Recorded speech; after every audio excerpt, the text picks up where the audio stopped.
नमस्कार दोस्तों, मेरा नाम है भालचंद्र। ब्रह्मांड सिद्धास्ट्रो में आप सभी का स्वागत है। आज के इस वीडियो में हम चर्चा करेंगे गुरु का जो राशि परिवर्तन होने जा रहा है मीन राशि से मेष राशि में दिनांक 21 अप्रैल को। उसका जो परिणाम होगा वो आपके राशि पर मतलब वृषभ राशि पर किस प्रकार का होगा। ऐसी कौन सी बातें हैं जो कि ध्यान में लेने आवश्यक है, ऐसी कौन सी बातें हैं जो कि प्रत्यक्ष रूप में करनी चाहिए, ऐसी कौन सी बातें हैं जो कि टालनी चाहिए, सभी के बारे में डिटेल में चर्चा इस वीडियो में हम करने वाले हैं। अपना जो चैनल है ब्रह्मांड सिद्धि एस्ट्रो, इस चैनल पर मेष राशि से लेकर मीन राशि तक की जो सभी 12 राशियां हैं, इन सभी 12 राशियों पर गुरु का ये जो राशि परिवर्तन होने जा रहा है उसका असर क्या होगा, इस विषय पर वीडियो अपलोड हो रहे हैं। आप उसका आनंद जरूर लीजिए।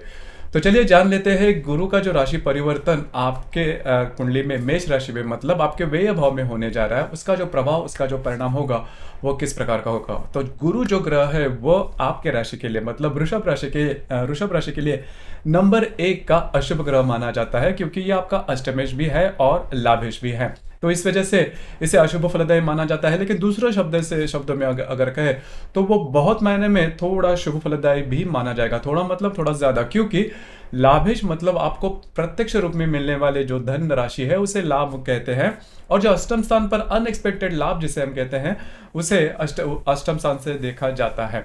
लेकिन यहाँ पर अष्टम स्थान को मृत्यु स्थान भी कहा जाता है। तो इस वजह से आपके स्वास्थ्य के बारे में भी ये जो गुरु है वो अशुभ फलदायी होता है। तो इस वजह से ये जो गुरु है वो वैसे देखा जाए, मोटे तौर पर अगर देखा जाए या फिर आध्यात्मिक रूप में अगर देखा जाए, तो गुरु जो है वो आपके राशि के लिए मतलब वृषभ राशि के लिए अशुभ फलदायी माना जाता है। तो यह जो गुरु है, यह गुरु आपके लाभ भाव में भ्रमण कर रहा था पिछले करीबन 1 साल से। तो आपने देखा होगा कि लाभ के बारे में आपको किसी प्रकार के बड़े प्रॉब्लम कॉम्प्लिकेशंस नहीं आए। आपके जो मित्र परिवार हैं उनके साथ भी आपकी जो इंटरेक्शन थी वो काफ़ी अच्छी थी। आपने जो भी काम किया था उसके अच्छे पैसे भी मिल रहे थे। उसी प्रकार नए नई जो बातें हैं, आपका जो भी कार्य क्षेत्र है उससे रिलेटेड वो भी ठीक ठाक हो रही थी। डॉक्यूमेंटेशन के बारे में कोई बड़ी प्रॉब्लम कॉम्प्लिकेशंस आपको नहीं आई थी। उसी प्रकार आपको अगर आप किसी के रिलेशनशिप में है तो वहां पर भी छोटी मोटी हालांकि तकरार हुई थी, लेकिन कोई बड़ी दिक्कत उसमें नहीं आई होगी। उसी प्रकार आपके जो संतान है उससे भी ज्यादा किसी प्रकार की प्रॉब्लम आपने नहीं देखी होगी। तो कुल मिला के ये जो बातें हैं वो आपके लिए काफी ज्यादा शुभ फलदायी साबित हुई रहेंगी। उसी प्रकार अगर आप विवाहित हो तो आपके जो वैवाहिक जोड़ीदार है उनसे भी ज्यादा किसी प्रकार की प्रॉब्लम नहीं आई होगी। हालांकि नवंबर दिसंबर, खास करके नवंबर दिसंबर और जनवरी, ये जो 3 महीने थे उसमें आपने काफ़ी ज़्यादा कॉम्प्लेक्स या फिर काफ़ी ज़्यादा कॉम्प्लेक्स सिचुएशन देखी होगी आप में और आपके जो वैवाहिक जोड़ीदार हैं उनमें। तो वहाँ पर छोटी मोटी बातों को लेकर दिक्कतें आना या फिर प्रॉब्लम कॉम्प्लिकेशंस होना, इस प्रकार के जो अनुभव है वो आपने देखे होंगे। लेकिन मोटे तौर पर अगर देखा जाए पूरा जो साल है उसके बारे में अगर देखा जाए तो कोई बड़ी दिक्कतों का सामना आपने नहीं किया होगा, जो कि काफ़ी अच्छी बात है। अब ये जो गुरु है, यह गुरु आपके व्यय भाव में भ्रमण कर रहा है। तो यहाँ पर 2-3 बातें थोड़ी समझ में लेनी चाहिए। जैसे कि मैंने शुरुआत में कहा, यह जो गुरु है वो आपके राशि के लिए मतलब वृषभ राशि के लिए अशुभ फलदायी माना जाता है, और आपके वो व्यय भाव में भ्रमण करने जा रहा है दिनांक 21 अप्रैल को। तो अभी ये जो व्यय भाव है वो भी अशुभ फलदायी माना जाता है, और आपके राशि का नंबर 1 का जो अशुभ ग्रह है गुरु, वो आपके व्यय भाव में जा रहा है। तो उसके जो परिणाम है वो आपको अशुभ मिल सकते हैं। मैं तो कहूँगा नहीं मिलेंगे, क्योंकि इसमें बाकी ग्रहों की जो इन्वॉल्वमेंट है वो भी काफ़ी महत्वपूर्ण होती है। क्योंकि कुंडली में किसी एक ग्रह के कारण आपको किसी प्रकार के इफेक्ट कभी नहीं मिलते। जैसे कि क्रिकेट में होता है कि कोई एक खिलाड़ी से कोई मैच नहीं जितवाता, तो ये टीम एफर्ट होता है, टीम इफेक्ट होता है। तो यहाँ पर भी जो ग्रह है बाकी ग्रहों के साथ या फिर बाकी ग्रह किस प्रकार से विरोध कर रहे हैं उसी के आधार पर आपको मिलने वाले जो ग्रह है या फिर फल है वो तय होते हैं। तो यहाँ पर एक बात बहुत अच्छी है आपकी कुंडली के लिए, जो कि आपके राशि का सबसे महत्वपूर्ण ग्रह, जिसे हम राजयोग कारक ग्रह भी कहते हैं, शनि, जो कि आपके दशम भाव में भ्रमण कर रहा है, स्वयं के राशि में भ्रमण कर रहा है। इसलिए आपको किसी भी प्रकार के प्रॉब्लम कॉम्प्लिकेशंस नहीं आएंगे। यद्यपि गुरु जो है वो आपके व्यय भाव में भ्रमण कर रहा है, फिर भी ज्यादा स्ट्रेस टेंशन बिल्कुल नहीं लेना। हालांकि आपका जो भी रोजगार है, आपका जो भी कार्य क्षेत्र है उसमें बहुत आगे बढ़ेंगे, और आपको लक फैक्टर जिसे हम कहते हैं वो काफी अच्छा मिलेगा। हालांकि जो गुरु है वो अपनी तरह से इफेक्ट देगा, लेकिन इसके संदर्भ में ज्यादा कुछ स्ट्रेस लेने की बिल्कुल भी जरूरत नहीं है। राहु के बारे में भी हम देखेंगे, क्योंकि हम टीम एफर्ट में देखें, सिर्फ और सिर्फ गुरु का जो परिवर्तन है वो नहीं देखेंगे, क्योंकि सिर्फ और सिर्फ गुरु आपको परिणाम नहीं देगा। चलो सबसे पहले हम गुरु का जो राशि परिवर्तन होने जा रहा है व्यय भाव में, उसके जो परिणाम है वो देखेंगे। जैसे कि गुरु जो है वो आपके व्यय भाव में भ्रमण करेगा, पंचम दृष्टि से आपके चतुर्थ भाव को देखेगा, सप्तम दृष्टि से आपके षष्ठ भाव को देखेगा, और नवम दृष्टि से ये आपके अष्टम भाव को देखेगा। तो ये जो गुरु है वो आपके व्यय भाव में 21 अप्रैल को जा रहा है, और वहां पर करीबन 1 मई 2024 तक रहेगा। तो करीबन 1 साल 1 महीना ये आपके व्यय भाव में रहने जा रहा है। तो इसमें सबसे पहली और महत्वपूर्ण बात यह होगी कि आप किसी से भी किसी भी प्रकार के जो कर्जे है, लोन है, वो लेते समय आपको बहुत ही ज्यादा चौकन्ना रहना होगा, क्योंकि कर्जे तो आपको मिल जाएंगे, लोन तो आपको मिल जाएगा, लेकिन वो चुकाना आपको महंगा पड़ सकता है। वैसे देखा जाए तो आपकी जो राशि है वो काफी ज्यादा प्रैक्टिकल है, पैसे के मामले में कहाँ खर्च करने हैं, किस तरह से खर्च करने हैं, इसके बारे में आपका जो कैलकुलेशन होते हैं वो काफी ज्यादा एक्यूरेट होते हैं, लेकिन कभी कभी परिस्थितियों के कारण हमारे जो कैलकुलेशन है वो धरे के धरे रह जाते हैं। तो इसी वजह से किसी भी प्रकार के लोन लेते समय पूरी तरह से इन डेप्थ सोच लेना कि आप उसे चुका पाओगे भी या नहीं। तो उसी प्रकार ये बात ध्यान में लीजिए। लेकिन ये जो गुरु है वो दूसरी जो इसकी जो साइड है उसमें आपको काफी मददगार साबित होगा। अगर आप धार्मिक या फिर आध्यात्मिक मार्ग में हैं तो ये जो गुरु है वो उसके संदर्भ में आपको कुछ अच्छी बातें दे सकता है, कुछ अच्छे रिजल्ट्स दे सकता है, इंट्यूशंस वगैरह काफी अच्छे आ सकते हैं। ये जो गुरु है जब भी व्यय भाव में जाता है किसी भी राशि के लिए, तो वैराग्य की जो भावना है, आध्यात्मिक धार्मिक जो भावना है, उसका जो अट्रैक्शन है वो काफी ज्यादा बढ़ाता है। तो इसी प्रकार की जो बातें, इस प्रकार के जो विषय है उसमें आप ज्यादा इंटरेस्टेड हो जाओगे। अब ये जो गुरु है चतुर्थ दृष्टि से पंचम दृष्टि से आपके चतुर्थ भाव को देख रहा है, तो घर के जो लोग हैं उनके साथ आपकी जो इंटरेक्शन होगी वो काफी अच्छी होगी, ठीक ठाक होगी, कि घर में किसी प्रकार के बड़े प्रॉब्लम कॉम्प्लिकेशंस नहीं आएंगे। लेकिन यहाँ पर जो गुरु है वो सप्तम दृष्टि से आपके षष्ठ भाव को देख रहा है, तो जहां पर आप काम करते हो, नौकरी करते हो या फिर व्यवसाय करते हो, वहां पर के जो लोग होंगे उनके साथ आपकी जो इंटरेक्शन है वो ठीक नहीं रहेगी। जो गुप्त शत्रु जिसे हम कहते हैं वो आप पर हावी हो सकते हैं। गुरु जो आपके सप्तम भाव को देखेगा, वो अगर आप जॉबलेस हो तो जॉब वगैरह मिलने के आसार या फिर संभावना काफी बढ़ाता है, लेकिन आपको स्वयं के स्वास्थ्य के बारे में ध्यान देना आवश्यक होगा। अगर आप किसी व्याधि से पीड़ित हो, ग्रसित हो, तो उसके लक्षण आपको दिखाई दे सकते हैं। तो ये जो गुरु है जो कि आपके सप्तम भाव को आपके षष्ठ भाव को सप्तम दृष्टि से देखेगा, वो मोटे तौर पर देखा जाए तो शुभ फलदायी साबित नहीं होता। उसी प्रकार ये जो गुरु है, यह गुरु नवम दृष्टि से आपके अष्टम भाव को भी देखेगा।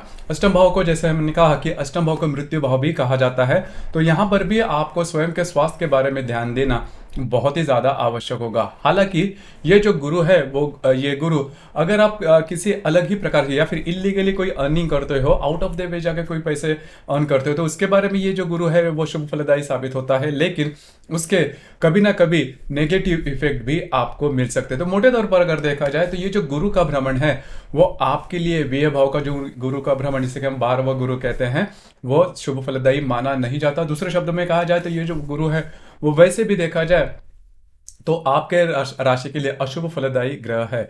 लेकिन जैसे कि मैंने कहा था कि ये जो शनि है, यह शनि आपके राशि का राजयोग का ग्रह है, जो कि दशम भाव में स्वयं की राशि में भ्रमण कर रहा है। अब ये जो शनि है वो आपके लिए बहुत ही ज्यादा शुभ फलदायी साबित होगा। गुरु के जो भी नेगेटिव इफेक्ट होंगे वो काफी मायनों में ये जो शनि है वो कम करता हुआ नजर आएगा। आपका जो भी कार्य क्षेत्र है या फिर आपकी जो भी इनकम है उसके संदर्भ में किसी भी प्रकार के प्रॉब्लम कॉम्प्लिकेशंस ये शनि आपको नहीं देगा, जो कि काफी अच्छी बात है, और आपका जो कॉन्फिडेंस लेवल है वो भी बनाए रखेगा। अब यहाँ पर देख सकते हो कि जो राहु है वो भी आपके व्यय भाव में भ्रमण कर रहा है, और दिनांक 30 अक्टूबर 2023 के बाद ये आपके लाभ भाव में भ्रमण करेगा। तो राहु का ये जो भ्रमण है उसके बारे में आपने देखा होगा, मतलब पिछले करीबन 1 साल से आपने देखा होगा कि राहु का जो भ्रमण था वो आपके लिए शुभ फलदायी नहीं था। कई दफा आपने देखा होगा कि जो भी आपके अनुमान थे, जो भी आपने प्रेडिक्ट किए थे अनुमान आपके स्वयं के जीवन के लिए, या फिर जो भी आपने डिसीजन लिए थे उसमें काफी ज्यादा आप फंस चुके थे, चीटिंग आपके साथ हुई थी, जो भी आपने देखा सोचा था उस प्रकार से काम नहीं हो रहे थे, कई दफा कई मामलों में आप फंस भी चुके होंगे। तो ये जो राहु का भ्रमण है वो शुभ फलदायी माना नहीं जाता।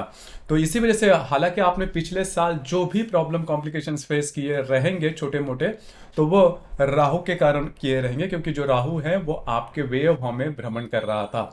अब यहाँ पर हम देखेंगे कि राहु जैसे ही आपके लाभ भाव में भ्रमण करेगा दिनांक 31 30 अक्टूबर के बाद, तो उसके जो परिणाम होंगे वो काफ़ी मायनों में कम होते हुए नजर आएंगे। उसी प्रकार अब हम देखेंगे कि ग्रहों के जो महत्वपूर्ण जो योग है उसके बारे में, जैसे कि दिनांक 28 मई को गुरु और राहु की युति होने जा रही है, जिसे चांडाल योग भी कहते हैं। तो गुरु राहु की युति को ही चांडाल योग करते हैं, जो कि आपके व्यय भाव में हो रही है। तो ये युति है, उसमें आपको थोड़ा ध्यान देना होगा। देखिए करीबन ये तो युति है 28 मई को, लेकिन आपको करीबन इसके जो अनुभव है वो 25 मई से लेकर 30 मई तक आप अनुभव कर सकते हो। उसमें होगा क्या, सबसे पहले और महत्वपूर्ण बात, आपको स्वयं के स्वास्थ्य के बारे में ध्यान देना बहुत ही ज़्यादा आवश्यक होगा। उसी प्रकार अगर आप इलीगल कोई बात करते हैं, किसी प्रकार के व्यवहार करते हो, आउट ऑफ द वे जगह कोई काम करते हो, तो उसमें फंसने की संभावना इन दिनों में काफ़ी ज़्यादा बनती है। मतलब अगर इसके पहले भी आपने कोई काम किया होगा तो इन दिनों में उसके जो आसार है वो काफ़ी ज़्यादा बढ़ते हैं, स्ट्रेस लेवल है वो काफ़ी ज़्यादा बढ़ सकते हैं। उसी प्रकार अप्रैल महीने में, मतलब ये जो करंट महीना है, उसमें भी जो ग्रहण है वो आपके व्यय भाव में होने जा रहे हैं। तो आपको चौकन्ना रहना बहुत ही ज़्यादा आवश्यक होगा। तो ये जो राहु है वो आपके लिए थोड़ा सा प्रॉब्लमेटिक हो सकता है, जब गुरु चांडाली और गुरु राहु की युति आपके व्यय भाव में हो जाएगी तब। उसी प्रकार यह जो गुरु है वो करीबन 30 ये जो गुरु है वो करीबन 5 सितंबर से लेकर 30 दिसंबर का जो कालावधि है उसमें वक्री होने जा रहा है। तो जो उस कालावधि में खास करके आपको स्वयं के स्वास्थ्य के बारे में ध्यान देना होगा। उसी प्रकार जो बात मैंने शुरुआत में कही कि यदि आप कहीं कहीं पर लोन वगैरह लेने जा रहे हो, तो ये जो बात है वो आपके लिए प्रॉब्लमेटिक साबित हो सकती है। उसी प्रकार शनि के बारे में भी अगर देखा जाए तो जो शनि है वो भी 18 जून से लेकर करीबन 4 नवंबर तक का जो समय है उसमें वो वक्री होने जा रहा है आपके दशम भाव में। तो तब आपका जो भी कार्य क्षेत्र है उससे रिलेटेड कुछ, मतलब जो बातें हैं वो थोड़ी सी बहुत कॉम्प्लिकेटेड हो सकती है, थोड़ा स्ट्रेस इन दिनों में आपको ज़्यादा आ सकता है। लेकिन स्वयं के राशि में यह शनि, राजयोग कारक शनि आपके दशम भाव में भ्रमण कर रहा है, तो बड़ी कोई दिक्कत वाली बात नहीं आएगी।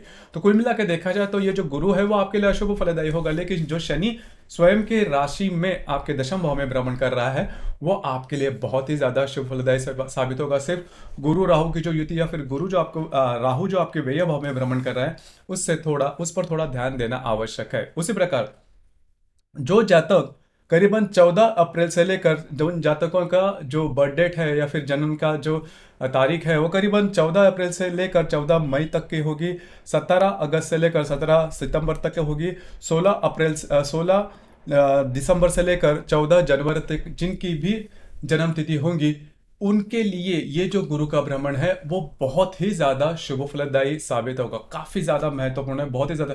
मतलब उनके जीवन में जो भी महत्वपूर्ण काम वो एक्सपेक्ट करते हैं। हालांकि हर एक जो व्यक्ति होता है वो अपने अपने तरीके से कोई ना कोई इसकी इच्छा होती है। कई लोगों को जो काम के बारे में या फिर उनका जो भी बिजनेस है उसके बारे में वो सोचते हैं, नौकरी के बारे में सोचते हैं, विवाह के बारे में सोचते हैं, परदेश गमन के बारे में सोचते हैं। तो ये जो सभी इच्छाएं हैं वो पूरी हो सकती है उनके लिए। जो भी महत्वपूर्ण काम है वो, मतलब जिनके भी बर्थडे इन दिनों में होंगे, वो आने वाले समय में उनके बहुत सारे काम होने की संभावना काफ़ी अच्छी बन रही है। तो आपके लिए ये बात जो है वो बहुत ही ज़्यादा महत्वपूर्ण हो जाती है।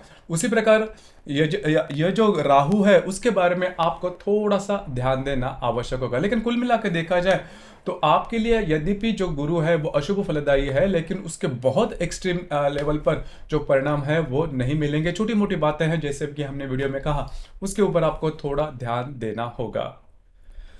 तो दोस्तों ये था वृषभ राशि के लिए गुरु का जो भ्रमण होने जा रहा है आपके व्यय भाव में मेष राशि में, उसका जो प्रभाव परिणाम क्या होंगे उसके बारे में चर्चा। आपको ये वीडियो कैसे लगा, आपने किस प्रकार से अनुभव किया, नीचे कमेंट बॉक्स में जरूर कमेंट करना। और अपना जो चैनल है ब्रह्मांड सिद्धि एस्ट्रो, इसे भी लाइक शेयर और सब्सक्राइब जरूर करना।